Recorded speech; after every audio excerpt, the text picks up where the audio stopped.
Tunisia for a statement. I now give the floor to the representative of Tunisia. Thank you very much, Mr. President. My apologies. Mr. President, at the outset, we would like to thank Ambassador Huang Xia, the Secretary General Special Envoy to the Great Lakes, for his briefing and wish him safe and well in Nairobi. We have noted the Secretary General's report of the 3rd April 2020. While there is still tension, the Great Lakes region witnessed positive developments in the security and political aspects.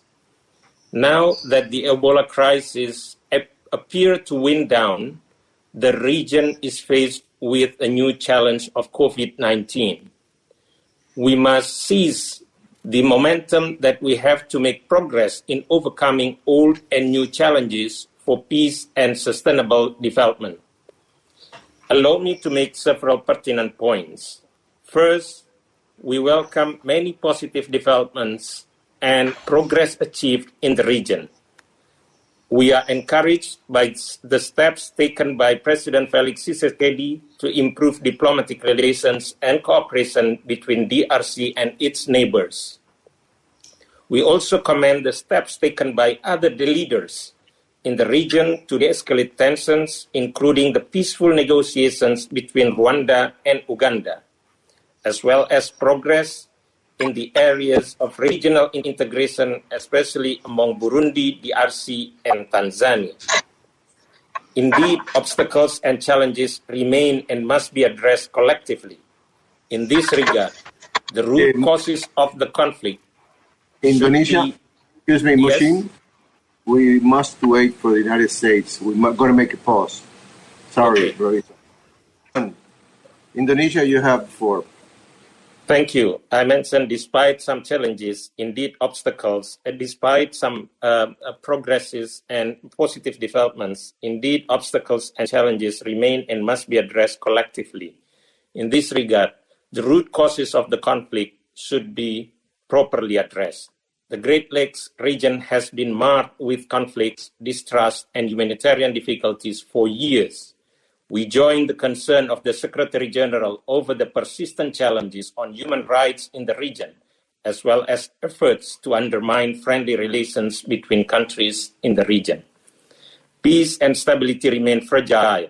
Threats by armed groups, illicit exploitation, and trade of natural resources continue to be the source.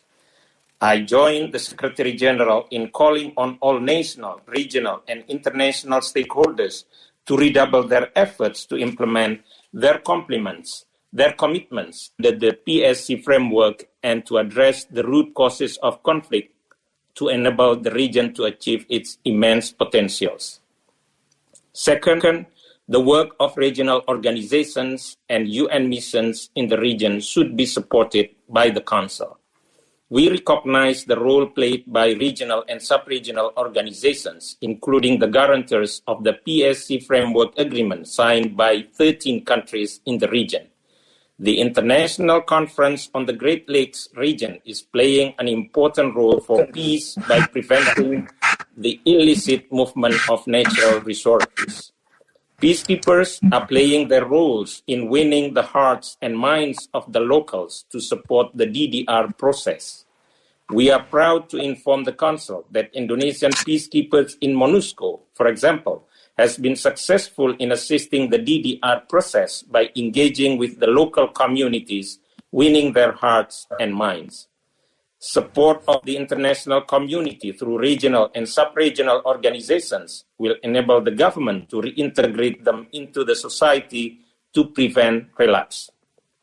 Third, during this global crisis of COVID-19, relief for the humanitarian situation must be prioritized. We must pay attention to those in dire need of assistance, the 5 million displaced Congolese, the 330,000 Burundian refugees, and those are vulnerable, the women, children, and the disabled. Partnership by the international community is needed to overcome these problems.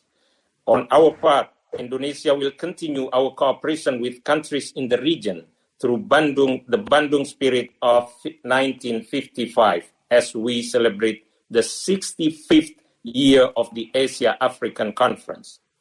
Mr. President, addressing the complex peace and security challenges in the region is indeed not easy. We will therefore continue our full support to the efforts made by the Special Envoy to pursue a lasting stability and further progress in the region. For us, Indonesia, we will remain committed as a true partner for Africa in maintaining peace and security. I thank you very much, Mr. President. I thank the representative of Indonesia.